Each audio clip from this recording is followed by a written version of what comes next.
Welcome to SLP Nerdcast. I'm Kate. And I'm Tracy, standing in for Amy, who's on vacation this week. We appreciate you tuning in. In our podcast, we review and provide commentary on resources, literature, and discuss issues related to the field of speech and language pathology. You can use this podcast for ASHA CEUs. For more information about us and CEUs, go to our website, www.slpnerdcast.com. SLP Nerdcast is brought to you in part by listeners like you. Even small contributions keep our CEU prices low and our program ad-free. You can contribute on our website by clicking Support Our Work. You can also go to our website to find permanent products, notes, and handouts. Some items are free, others are not, but everything is always affordable. Visit our website to submit a call for papers to come on the show and present with us. Contact us anytime on Facebook, Instagram, or at info@slpnerdcast.com.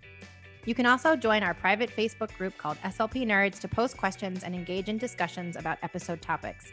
We love hearing from our listeners, and we can't wait to learn what you have to teach us. Just a quick disclaimer, the contents of this episode are not meant to replace clinical advice. SLP Nerdcast, its hosts and guests do not represent or endorse specific products or procedures mentioned during our episode unless otherwise stated. We are not PhDs, but we do research our material. We do our best to provide a thorough review and fair representation of each topic that we tackle. That being said, it's always likely that there's an article that we've missed or another perspective that isn't shared. If you have something to add to the conversation, please email us. We'd love to hear from you.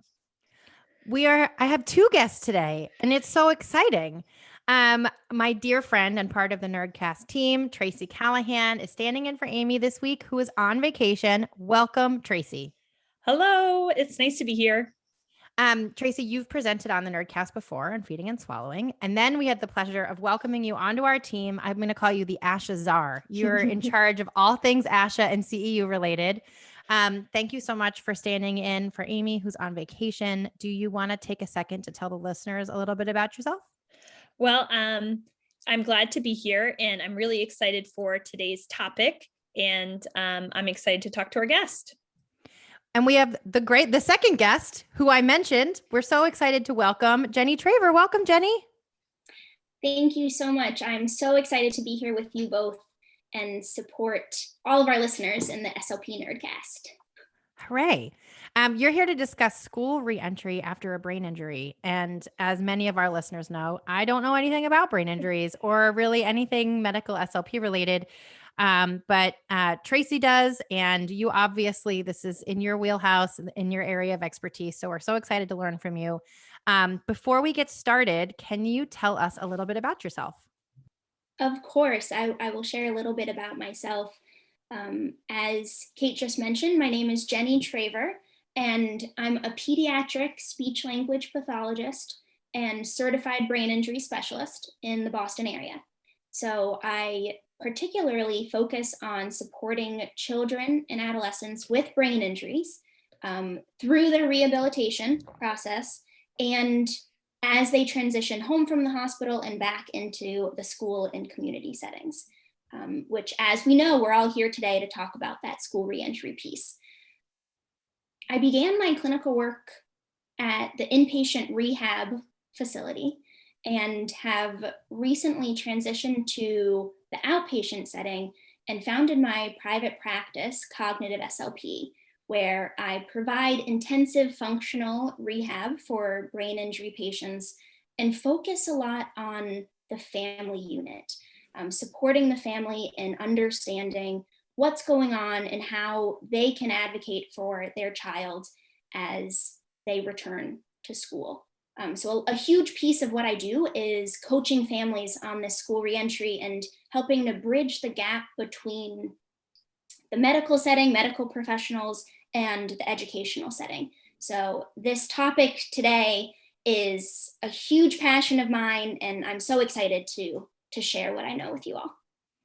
And I'm so excited to hear you say how much you support the whole family, because I feel like that does tend to be a theme across a lot of our topics, treating the whole unit and not just the child. And now I'm just getting ahead of myself. So I'm thrilled to hear more.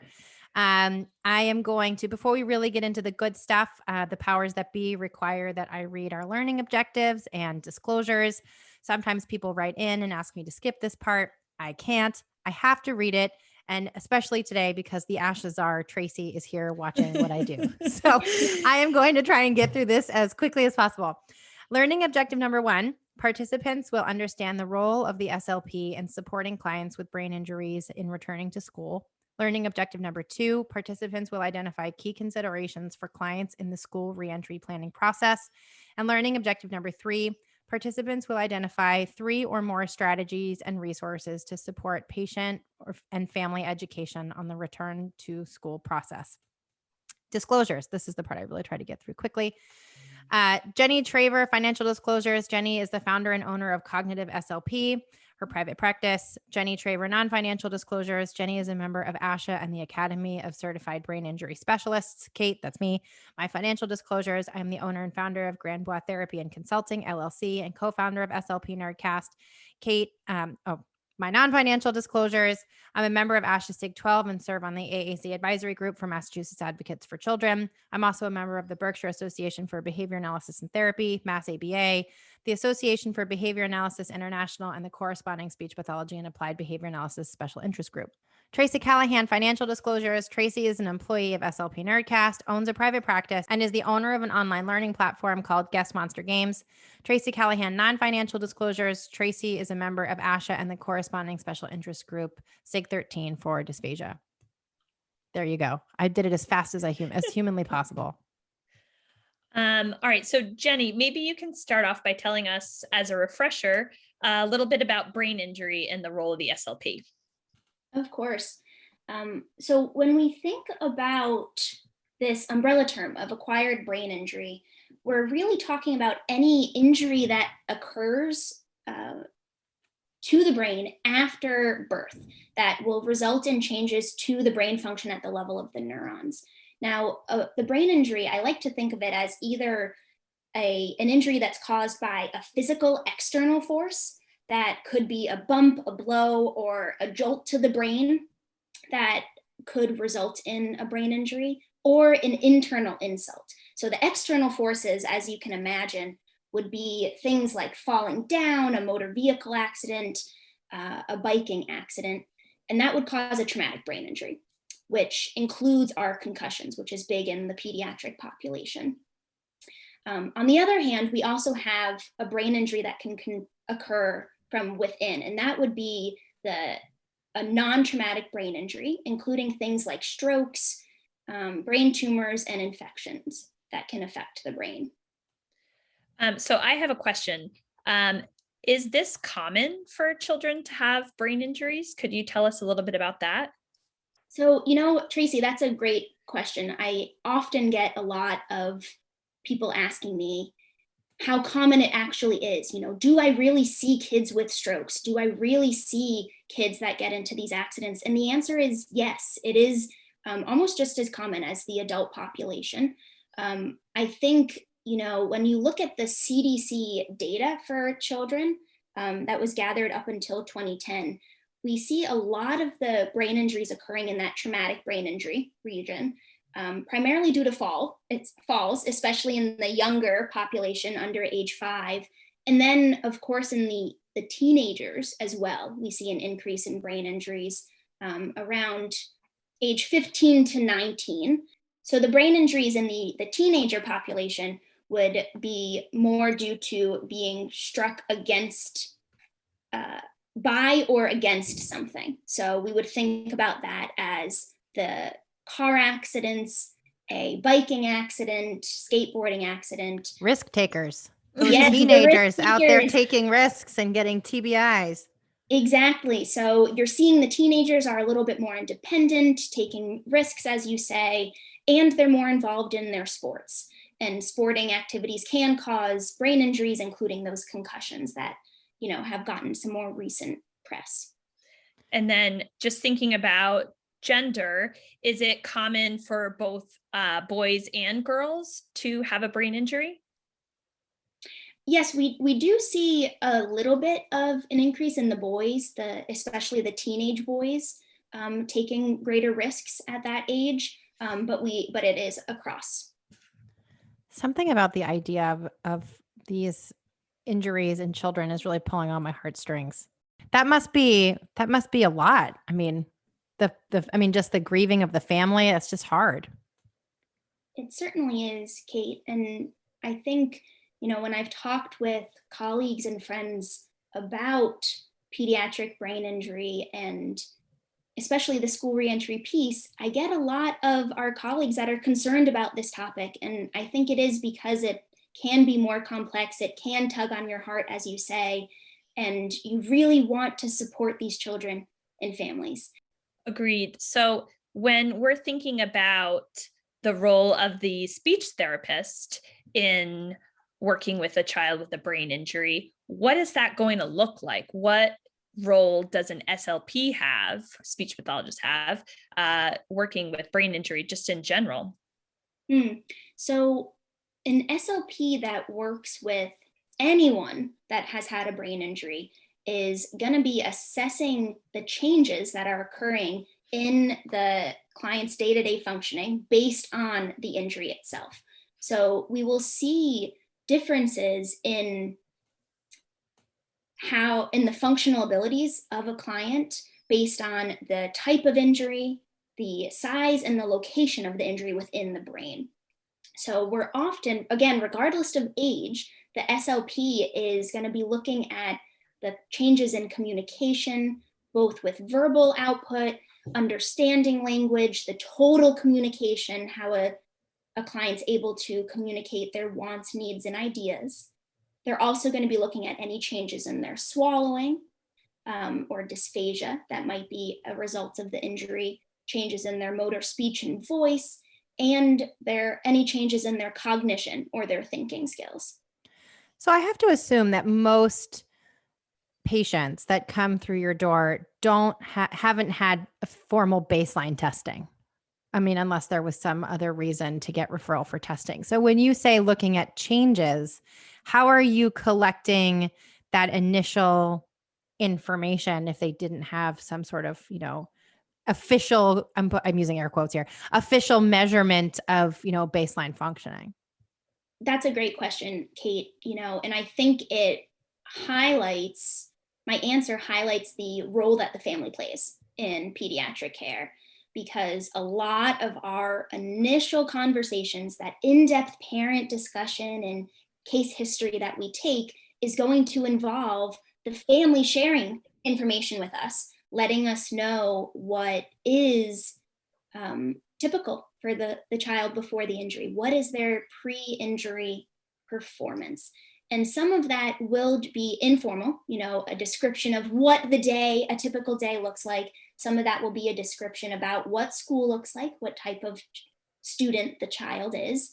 And sometimes we will, once we ask those beginning questions, we will figure out that some of these children have had prior testing. So again, as you say, it's not always the case, but those children that are on individualized education plans, who are receiving special education before their injury or additional accommodations, might have had some educational testing or neuropsychological testing prior to the injury that we can use to help decipher what that departure from baseline really is. So important for all speech therapists as part of their initial assessment to figure out the baseline needs of their patient or their client, but it seems like even more important when a speech therapist is going to be doing this assessment following a brain injury.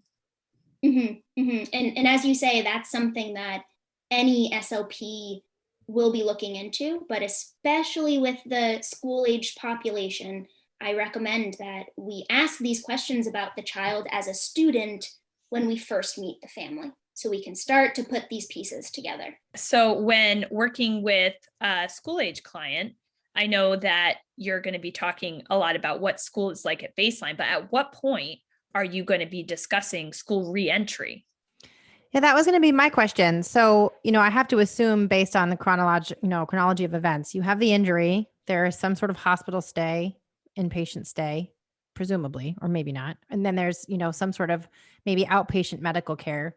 Where is that sort of like line between where the SLP most of us don't have the privilege of following the child all the way through all of these settings. So sort of piggybacking onto Tracy's question, when do you start talking about school reentry, but also how do you bridge that gap? So I recommend that and what I do with my clients is to start talking about school when I first meet them, when I begin that relationship. And that's regardless of what level of care I'm at. So when I was working full-time at the inpatient rehab facility, I would still begin our relationship asking about school, again, to understand the baseline, understand what the child was like in school where they spend most of their time, and start to paint a better picture of where we are now in terms of their functional abilities, but also to begin that relationship with the family where, we can talk about their primary concerns. We can talk about their questions. I can understand where the family is in their knowledge of what supports are available in the schools for children, and piece together what type of education we might be discussing together. So it seems like part of the reason why you're discussing that right off the bat is so you can figure out questions that you might have to help with the planning process. Exactly. And to understand, to your point, Kate, what communication has happened with the school. So if I'm, on the other hand, if I'm receiving them after their inpatient stay, and they've already been at the acute care hospital and had an extended stay at the rehab facility, I might assume that somebody has talked to the school, but we know what happens when we assume. So I'd rather start talking to the family and really understand who has been communicating with the school, what information has been shared, and where we are in the planning process. So I can pick up from day one where the prior level of care left off. That makes a lot of sense. And I mean, again, the family piece is so important. So I have a question, Jenny. So thinking about adult SLPs who have experience with brain injury, but aren't very well versed in helping children return to school, I imagine that some of our listeners may not be located somewhere where there is a robust support system for pediatric patients. So I imagine that some of the listeners who work with adult may find themselves supporting maybe older teens with brain injury. So I get this question a lot from colleagues and friends in the field, both from the medical SLPs who have experience in brain injury rehab, but not really with the school-age kids, and from the pediatric SLPs in the school setting. And, I think the biggest thing to keep in mind about brain injury, we talked earlier about what acquired brain injury really is. One thing I didn't mention was that the main difference between adult brain injury and pediatric brain injury is that the pediatric brain is still developing. We know this, but when we think about pediatric brain injury, we need to take into account where the child is in their development and how the brain injury might impact that development, especially during critical periods. So, for example, we know that during, the ages of 0 to 5 years old, there is rapid brain growth across areas of the brain. So we need to make sure we keep an eye on the child, not only during that period, but as they continue to the next period of development through their, 20 plus years until the brain is fully developed in the mid-20s. And I think, when we think about adults, clinicians, and the school-based SLPs, I think keeping that in mind is important in terms of monitoring the child's progress and continually monitoring it, making sure that we're doing more frequent assessment, not always formal, but informal assessments, and understanding what we should be expecting from the child currently, but also especially at those periods of transition. So I have a question related more to the perspective of the school-based SLP. So if you're a school-based SLP and you're listening, hi, first of all. Second of all, every workplace has its own restrictions, right? So you might have a really high caseload. You might, have certain expectations or certain norms. You find out that you're getting a student or one of your students is returning back to school. Do you have, are there things that in your experience you have seen the school-based SLP do or embrace that you think really helps with this transition? Or do you have like recommendations or advice for that school-based SLP? Hmm. Just given the nature of like a school environment? Of course. I think it's important for school-based SLPs to realize that in many cases, they will be providing a lot of education to the team about what this brain injury really means for the child. And I think that can feel scary at first if, you're typically providing care for individuals with developmental difficulties and cognitive communication deficits. It's a change for you to start thinking about the acquired deficits. No, I think that's such a good point because, as SLPs, it is within our scope. We took neurology. Even if even I technically did, don't tell anyone, but you can dust off that information. And depending on just having worked in the schools for years or being affiliated with the schools for years, your team or your resources could vary vastly. You could be the person on the team who has the wealth of information about neurology, neuroplasticity, neurological brain development, all those kinds of things. I think that that's inter-team education is such a great point.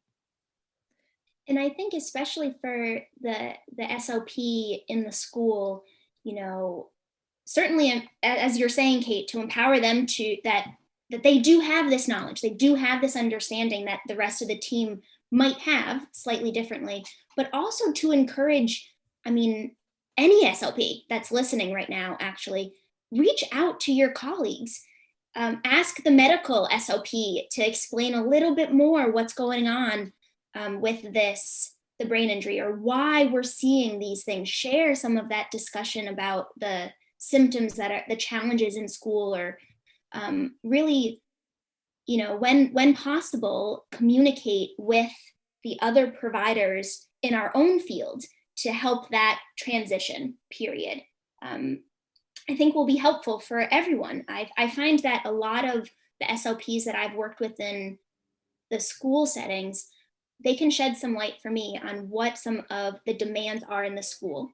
They're going to understand the specific school team the best. And they might even have experience supporting an individual with a brain injury in the past that they can draw on their own knowledge. But I always like to remind anyone that you're not in this alone, especially in brain injury rehab. We're so focused on this interdisciplinary aspect of really supporting each other, our other rehab therapists, our occupational therapists, our physical therapists, but especially our social workers, our guidance counselors, our other support staff that are going to be helping us make these decisions in conjunction with the family.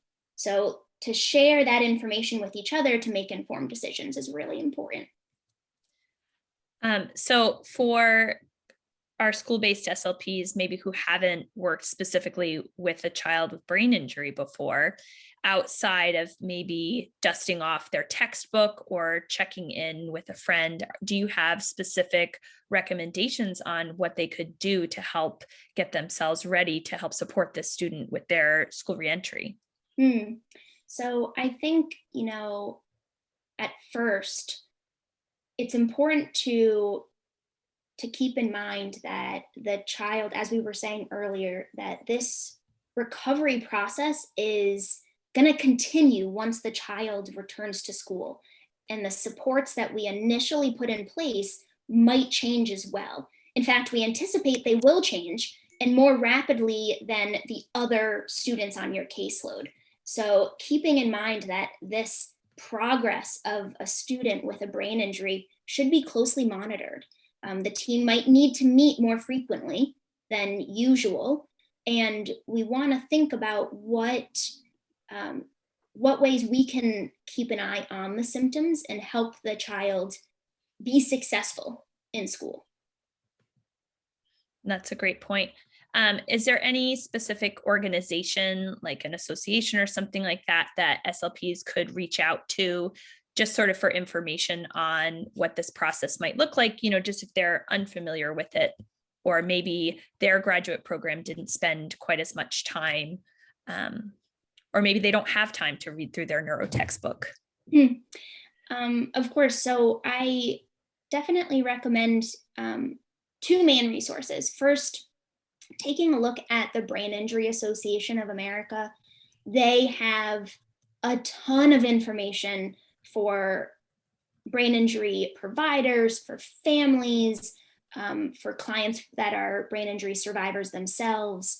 And I find that their information really provides that nice balance between education and also the hands-on support services. So the Brain Injury Association of America has local chapters, state organizations that can provide social reentry, social groups, support groups, and connect you with some local resources. So that's a great place to start for anyone listening, for SLPs, for family members, and for clients with brain injuries. I'd recommend taking a look at the Brain Injury Association. I also think, another resource that's worth mentioning is the CDC. They have a tremendous amount of information specifically about pediatric concussions. And as I mentioned earlier, concussions make up about 75 to 80% of the traumatic brain injuries that we see in this population. So taking a look at the CDC, specifically the Heads Up campaign, was created to help us really recognize and minimize the risk of concussions and other serious brain injuries. They have very easy to read handouts about some of the signs and symptoms of concussions. They have some support services as well for that return to school and return to sports process that you might see. So definitely checking out both of those resources is a great place to start. And then Kate and Amy, the last time that I was on as a guest speaker, they quizzed me on what the special interest group was for swallowing, and I just didn't have it memorized. But I looked it up. It's special interest group number 2, so I won't quiz you in the same way. And ASHA does have a special interest group, neurogenic communication disorders. So if some of the listeners have a interest in that. And Tracy, that's a great point. Certainly check out ASHA. Check out their information about pediatric brain injury, both in their guidelines, some of the information they have about the assessment and treatment process, and additional resources. So of course, check out ASHA as well.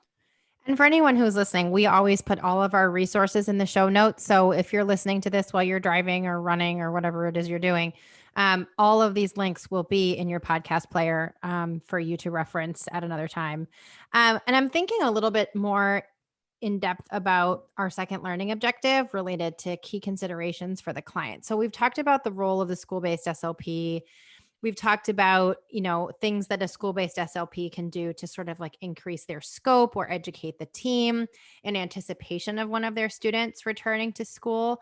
I'm wondering about the clinical lens though. So for each one of our students, they're a beautiful experiment of one, right? There are no blanket treatments. Everything needs to be individualized and customized. But generally speaking, are there certain clinical considerations that you think a school-based SLP could maybe focus on or use as a guiding principle when thinking about IEP objectives or any other clinical processes or procedures that they need to conduct as part of the school reentry process?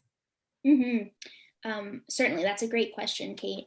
I think, Thank you.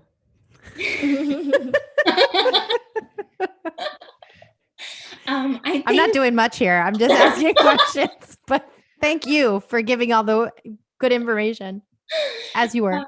My pleasure.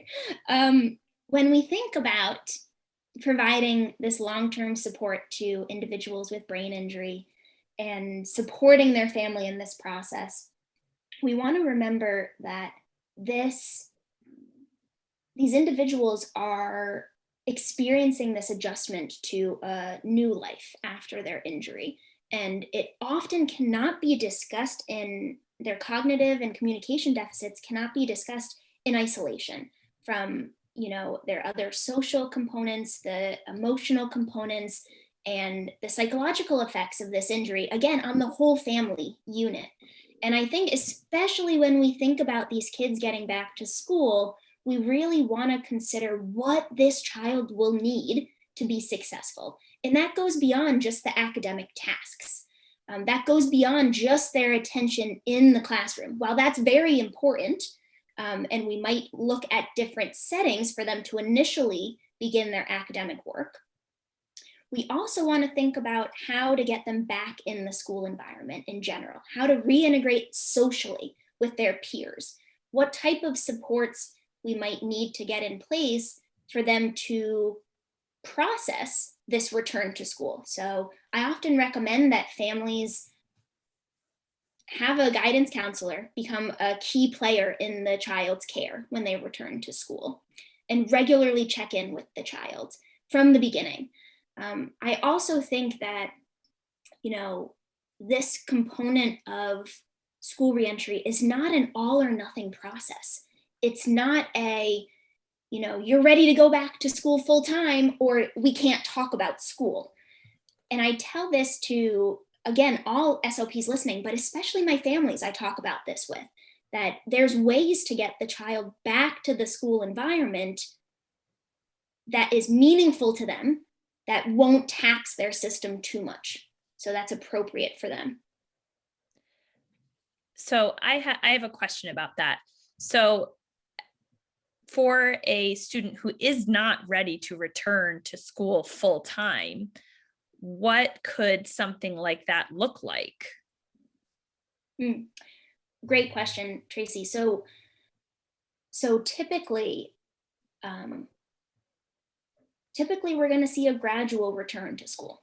It's most common that we won't see the child returning to a full course load, a full, 5 days a week, full school days. So we might suggest that if the child's ready to do some academic work, maybe we'll try some tutoring first. Maybe we will go in for half days initially, or for the older kids, maybe they will choose one course to follow a little bit. And then as they get comfortable with that, we can add in a second or third course. If the academics are overwhelming, if the child is not ready to even begin the academic piece, we can start to get creative. And this, I think, is where our, creative hats as SLPs can come on. And we can start recommending ways for the child to return in a social capacity. Because remember, all of us are social humans, but kids are meant to be in school. They're meant to be with their peers. We know that they learn a lot from their peers. So, and especially after an injury, we want to give them opportunities to remain in contact with their classmates. And so I think we can start to think outside of the box in those scenarios. So thinking about for students when they're returning, I imagine that the IEP process with all of these different accommodations and modifications and changes is probably going to be an important process of that school reentry.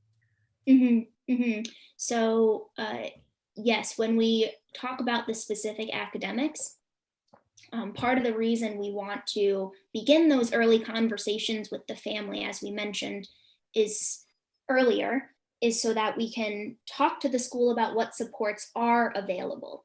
And depending on what the team recommendation is, we might be considering accommodations to support the child's ability to access the curriculum, or we might be considering special education through an individualized education plan, as you mentioned. So what I was starting to talk about was even before we get to this stage of academics, or frankly, while this is happening in the background, while, the school is starting to put together their team and considering what they might do for testing this child, we can already be thinking about what the child could do to get back into the school environment.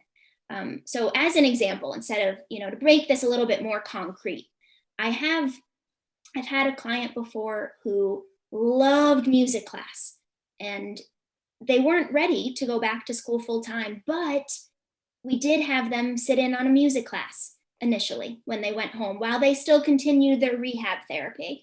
And then slowly we added academics in. I had another client who absolutely loved lunchtime. All he could tell me about was hanging out with his friends at school during lunch was the best, and the cafeteria food was awesome. He might have been the only one, no offense. But for him, we started having him join lunchtime. So he went into school once a week, and that was the day he looked forward to most. And I think when we think about it in individual steps, again, in that it's not all or nothing, we can start to piece together what's most important to this child and their family. If that social component is, then by all means, let's start there while we continue the rehab. Have you ever experienced pushback? So you're describing this as like a slow and gradual process that can, have a gray area that is customized specifically to where the student is and what their needs are.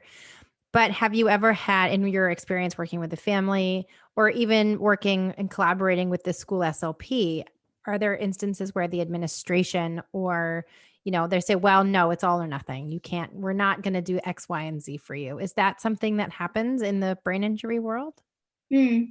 So, I think one thing to keep in mind that we should mention about the public schools is that they are required to support students in their school district with the services that are needed for them to excel and access the school curriculum. And a brain injury, if the brain injury is affecting the child's ability to participate fully in the school environment and access the curriculum, then the school is required by law to figure out what supports need to be put in place for this student. And that's where we start to get the discussions about, special education or extra supports in the classroom, additional tutoring support, and as Tracy had brought up earlier. In terms of, overall, the question of pushback on the whole team, I think, whenever there is pushback, whether that be from family members or other team members at any setting, I think, I remind myself that part of our job as an SLP is to provide that education to help our team members see that why we're doing this, why this is our recommendation, not just telling them this is what it has to be, but to really explain why, what the value is of having the child integrate slowly back into the community, the value of those social interactions and how that plays a role in their communication and keeping their foot in the door with their schoolmates and classmates. And of course, the value in providing that individualized care for that child and continuing to monitor as they progress. I have another question, Jenny. So earlier you had mentioned that a child may not be ready to return to school full time. How is that determined whether or not they're ready, especially for some of the speech therapists who this might be the first time they're supporting a child with a brain injury? Mm-hmm. So I think you want to, like any client, when you're an SLP working with anyone who's trying to return to a functional setting, we want to consider what demands are being placed on that child in the setting in which they're trying to return to, whether that be home, if they're in the hospital trying to go to the home setting. We always consider safety. Are they able to do this on their own? Do they need some additional supports to succeed or to be independent? We also, same with work, When an adult client is returning to the work setting, we want to see, can they complete these tasks independently, or do we need additional supports in place? The same goes for children. We want to think about the whole client, what we're seeing in the therapy room, and how that translates to the school setting.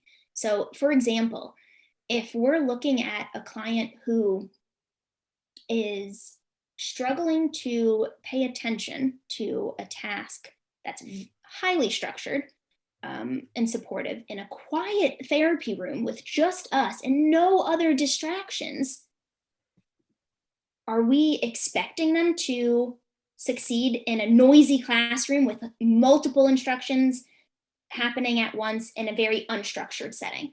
So we want to think about how what we're seeing would then be occurring in the school setting.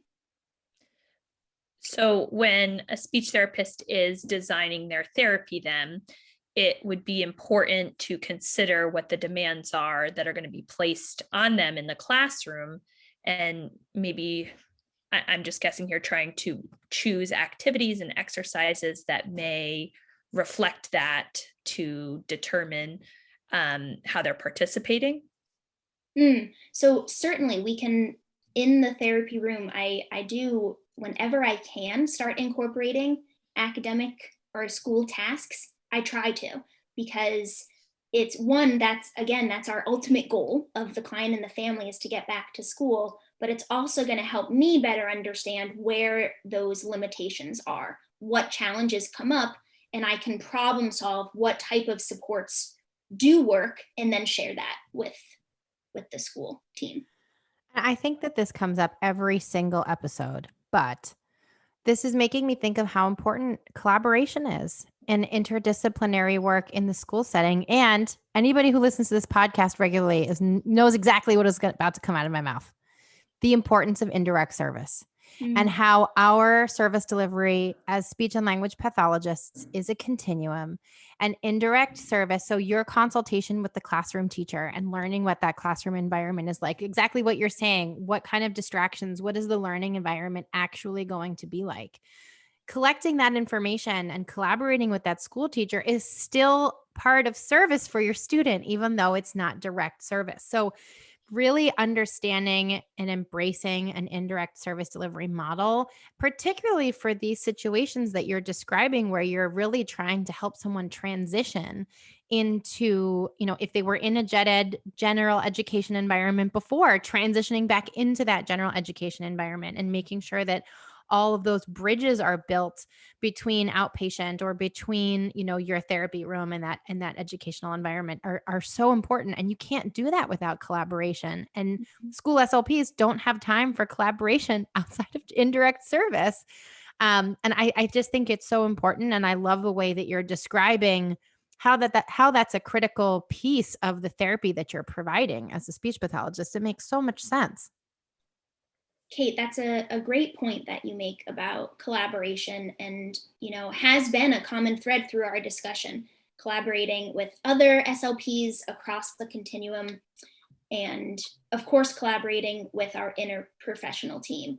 And I think especially school-based SLPs, when they're supporting children with a brain injury as they return to school, we want to think about who the key players are on the school team. In the school setting, that will help us determine what some of these supports will look like. So after a child experiences a brain injury, we might see some changes, as I mentioned earlier, to their physical mobility, how the child's able to move around in their space. Can they walk independently? Are they using a walker or crutches, or do they need a wheelchair? And that might have an impact on how the child can actually get around the school. So we want to talk about, with our physical therapists and occupational therapists colleagues, what recommendations they might have to support this child in that respect. Similarly, we might, if there's a change to the child's communication skills, we might be looking, or ability to access, physically access information and materials in the classroom, we might be looking at assistive technology. So this, for our SLPs, we're thinking more about, communication devices, both the lower tech and the higher tech communication devices, and what systems are already in place. And of course, beginning that discussion of what additional supports we might need. And I think, above all, when we think about brain injury rehab and school reentry, we must think about how the brain injury is impacting the child emotionally and socially. And I think there's a lot more understanding in recent years about the difficulty these children have in reintegrating into their social setting, especially the older kids. You're not able to interact the same way, or you might not be able to interact the same way. And those teenage years are tough anyway. yeah, exactly. So there's experiencing changes in their own identity, and part of our role as professionals supporting them is helping them work through that change. So again, making sure the guidance counselor is involved, making sure if there additional psychological supports are needed, that they're available, or recommendations are made to the family, so that we can keep an eye on their whole person, making sure that they're thriving after this injury. And I love what you said. First of all, I love everything you're saying. It makes perfect sense. And I love the idea of this, very passionate about collaboration and interdisciplinary work. And I think you've made, my bias, I'm an AAC person. So I hear you say assistive technology. And I think it's another good reminder that AAC is just one slice of assistive technology, that assistive technology is a larger umbrella that includes any technology that can help an individual access the curriculum and either physically access their environment or linguistically access their environment. And that can mean so many different things. So if you are listening and you're, an SLP with a bias for AAC like me, just remembering that the assistive technology professional that you reach out to might not be an SLP. The assistive technology professional could be a different individual on your team if you don't have access to an assistive technology professional, because I know a lot of districts don't. Advocate with your administration to get a consultation or make a connection with someone else in your community. I think that's, keep talking. I just love everything you're saying. I think it makes so much sense. And I love collaboration. So, Kate, I thank you for saying that. And I do think that, you've mentioned a few times that your heart, we're tugging on the heartstrings. And I don't think we could talk about brain injury rehab in the pediatric population and not remind ourselves how children are meant to learn and have fun and find joy in every day. And part of our job as a pediatric provider is to help them communicate what they need and want, but also to enjoy themselves and to help the family see how we can do that. So, that's just a separate plug, finding joy every day, that, I think is especially important in this population. So I know I've mentioned a couple of times through this recording that, it pulls on the heartstrings. And I'm just imagining myself as a school-based SLP, having a lot of big feelings about my client, about my student who has just suffered potentially a tremendous loss, and their parents and their family have gone through this traumatic ordeal. Can you talk to us a little bit about balancing those emotions and reactions as you move through the treatment process, or what impact that might have on you as a clinician and professional and a human of course, being? Kate. And I'm so glad you brought this up, because it is a huge loss for the families and for the client.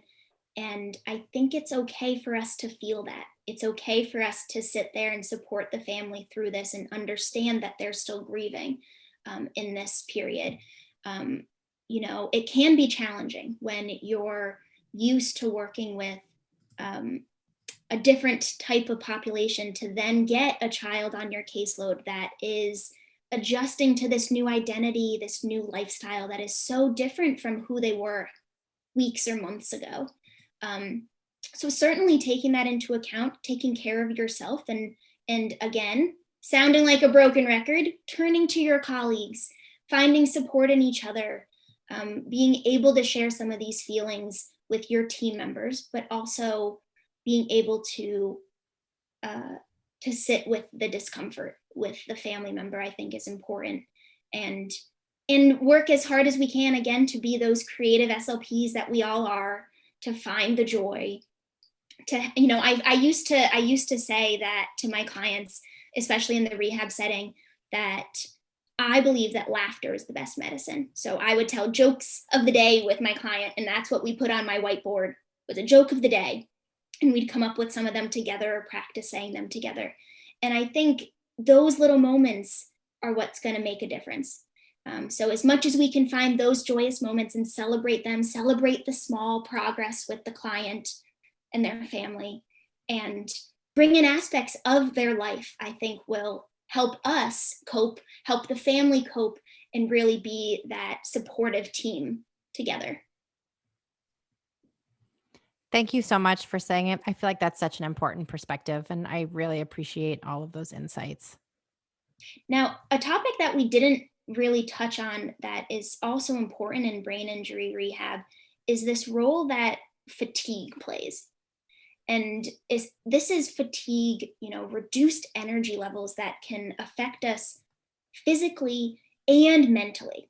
So I think, especially in the school setting, we want to think about how we can build in additional breaks for these kids, how we could lessen the load of some activities so that they can participate in more activities in general. And again, that could be placed on the SLP in the school to help the team understand fatigue, and especially how, in brain injury recovery, we might see an increase in some behaviors, but those behaviors might be due to the child's fatigue or the child's system being taxed. So, thinking creatively about how we can reduce the demands of an activity or of the environment, and build in those extra breaks and downtime is really going to make a difference in the child's experience of symptoms, but also their performance overall. And again, how important it is to talk to your other teammates. So, and that collaboration piece. So if Johnny is having a hard time in your lens, are they having a hard time somewhere else? Are they seeing you at the end of the day? Are there other things going on outside of school that could be affecting them in terms of fatigue or behavior? And you don't have that information if you don't, advocate for the time to talk to the other members on the school team. And I think that that's so important. I'm just repeating myself now because I obviously think that's so important. And then thinking about it, coming from a feeding therapy lens, I know that in feeding, when a child isn't nourished, they might be acting out in school, but really it's just that they're feeling hungry. So I imagine it's the same with brain injury, where we might see these negative behaviors. And it's really part of this underlying brain injury that they're working to overcome, rather than just a negative behavior in isolation. Of course, Tracy, that's a great point. Being able to think critically about what we're seeing and why we might be seeing that is huge, especially as the child progresses. Because again, those periods of transition, when the demands of the environment are increased, we might see more difficulty or more behaviors arise. And we want to think about what we could do to help that child. And, especially along the same lines, whenever we have a child with a brain injury, we want to make sure that the brain injury is documented in the school documents. I know this is kind of shifting gears, but I want to make sure we mention this in this conversation because in the pediatric population, we do tend to see changes continue as the child ages. We want to make sure that at any point in the child's schooling, they can receive the services that they need.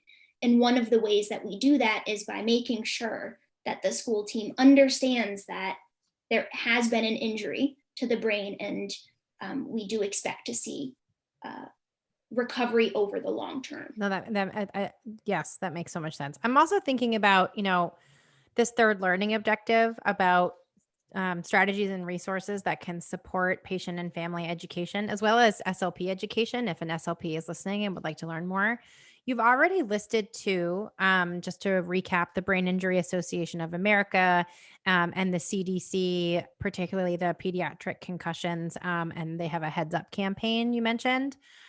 Along with a website with some robust handouts. Are there other resources that you would recommend SLPs check out, or resources that SLPs might recommend to their families or patients? Of course.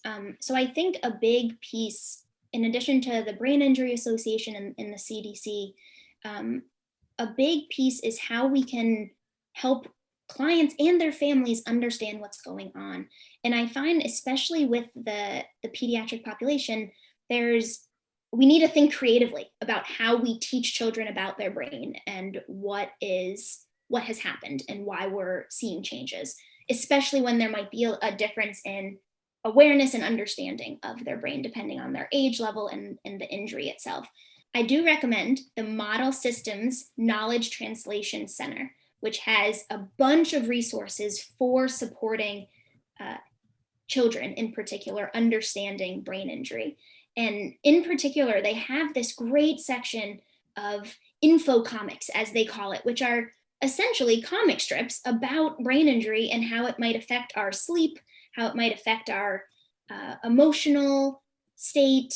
It might cause headaches. So it helps kids understand what's going on in a more of a social story type way.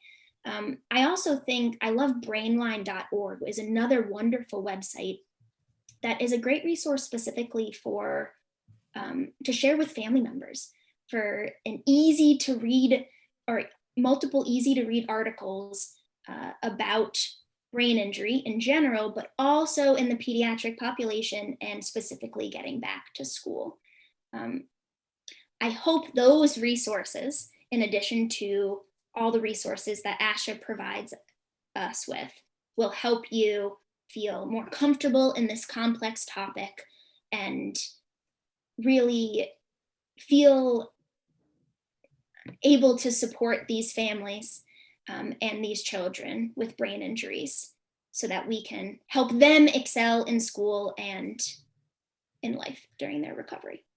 And as you spoke so much about everything that the school-based SLP is going to have to keep in mind and keep tabs on to help support the patient that they're working with, it's great to have those resources so they can know where to look when they need help. Mm-hmm.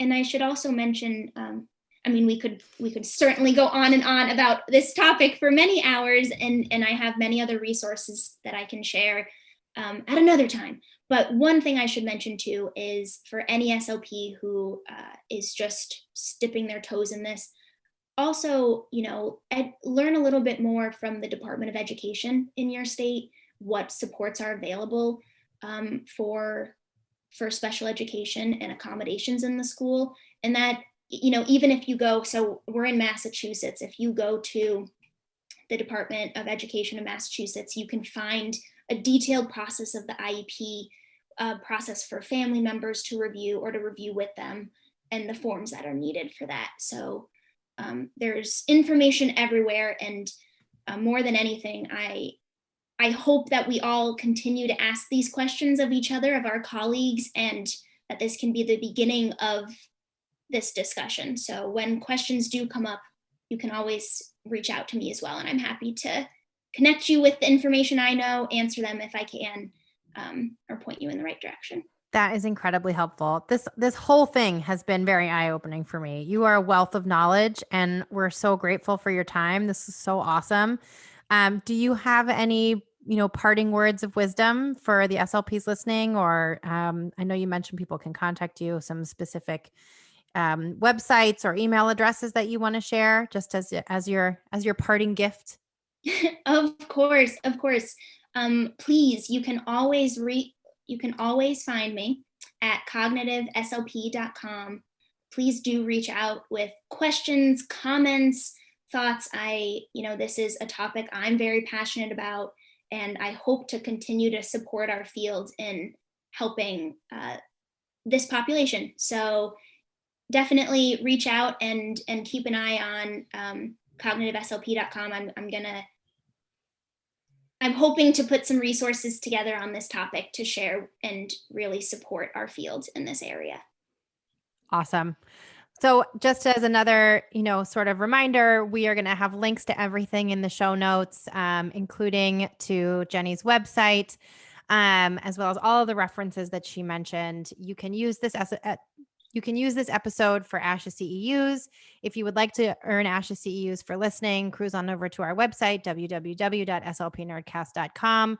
You can find the episode and click through to take the quiz.